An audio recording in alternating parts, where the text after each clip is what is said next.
റഹീം. കല്യാണം കഴിക്കുമ്പോഴേ നിക്കാഹിന്റെ സദസ്യസ്ഥാമല ചിലപ്പോൾ ചൊല്ലി കൊടുക്കും അല്ലേ, ഉസവ്വിജുക ഉസവ്വിജുക അലാ മാ അമറല്ലാഹു ബിഹി, എൻ്റെ മോളെ നിനക്ക് ഞാൻ കെട്ടിച്ചു തരാണ്. പെണ്ണിന്റെ വാപ്പ പറയാണ്, എന്താ പറയണത്? അലാ മാ അമറല്ലാഹു ബിഹി, അള്ളാഹു പറഞ്ഞതനുസരിച്ച്. ഇതൊരു നിക്കാഹാൻ, അള്ളാഹ് പറഞ്ഞതാണ് നിക്കാഹ് ചെയ്തു കൊടുക്കാൻ, ഞാൻ ചെയ്തു തരാണ്. ബി ഇംസാക്കിൻ ബി മഅറൂഫ്, എൻ്റെ മോളെ നല്ല നിലക്ക് നീ കൂടെ ചേർത്ത് പിടിച്ച് കൊണ്ട് നടക്കണം. ഔ തസ്രീഹിം ബി ഇഹ്സാൻ, നിങ്ങൾക്ക് രണ്ടുപേർക്കും ഒരുമിച്ച് ജീവിച്ച് മുന്നോട്ട് കൊണ്ടുപോകാൻ പറ്റില്ല എന്ന് വരികയാണെങ്കിൽ ബുദ്ധിമുട്ടാക്കരുത്, കയറില്ലാതെ കെട്ടിടരുത്. തസ്രീഹിൻ ബി ഇഹ്സാൻ, നല്ല നിലക്ക് എൻ്റെ മോളെ എന്നിലേക്ക് നീ ഏൽപ്പിച്ചു തരണം.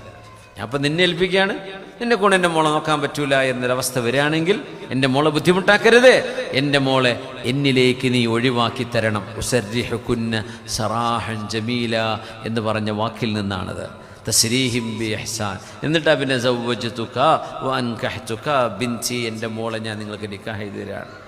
അപ്പോൾ നിക്കാഹ് ചെയ്യുമ്പോൾ പറഞ്ഞു കൊടുക്കുന്ന വാക്കതാണ്, എൻ്റെ മോൾക്ക് ചെലവിന് കൊടുക്കാൻ എന്നെ കൊണ്ട് പറ്റാത്തത് കൊണ്ടല്ല നിന്നെ ഏൽപ്പിക്കുന്നത്. എൻ്റെ വീട്ടിൽ വെക്കുന്ന കഞ്ഞിയിലും ചോറിലും ഒരല്പം അരിയിട്ട് കഴിഞ്ഞാൽ അവൾക്കും കൂടെയുള്ള ചോറും കഞ്ഞൊക്കെ അത് ഉണ്ടാകും.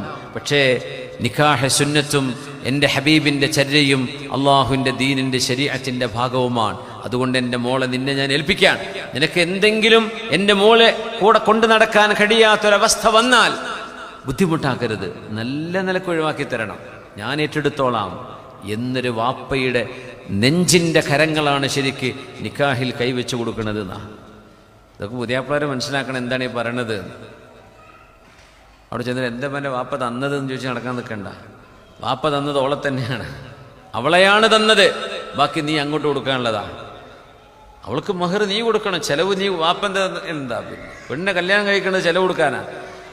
ആ ചെലവ് കൊടുക്കാൻ കഴിയുന്ന ആളോടെ കല്യാണം കഴിക്കാൻ പറഞ്ഞിട്ടുള്ളൂ. മനിസ്തതാഅ മിൻകുമുൽ ബാഅത ഫല്യതസവ്വജ്. ഇത് പെണ്ണിന് അല്ലാഹുവിൻ്റെ ദീന് കൊടുത്ത വലിയൊരു അഭിമാനമാണ്. അവൾക്കുള്ള ഭക്ഷണം അവളുടെ കയ്യിലേക്ക്, അവളുടെ വസ്ത്രം, അവളുടെ താമസം എല്ലാം ഒരുക്കി കൊടുത്തുകൊണ്ട് അവളെ സ്വീകരിക്കുക. എത്ര മനോഹരമാണ് ശരീഅത്തിന്റെ രീതി എന്നറിയോ. അതിൻ്റെ പിന്നിലെ പൈസയും കാറും അതും ഇതും കച്ചവടത്തിലെ ഷെയറും ഇതൊന്നും പ്രതീക്ഷിക്കേണ്ട. വാപ്പ തന്നാ കിട്ടി, ഇല്ലെങ്കിൽ ഒരു കുഴപ്പമില്ല. നിങ്ങൾ കല്യാണം കഴിച്ചത് പെണ്ണിനെയാണ്, അവരുടെ മോളെയാണ്, വാപ്പൻ്റെ പൈസയല്ല.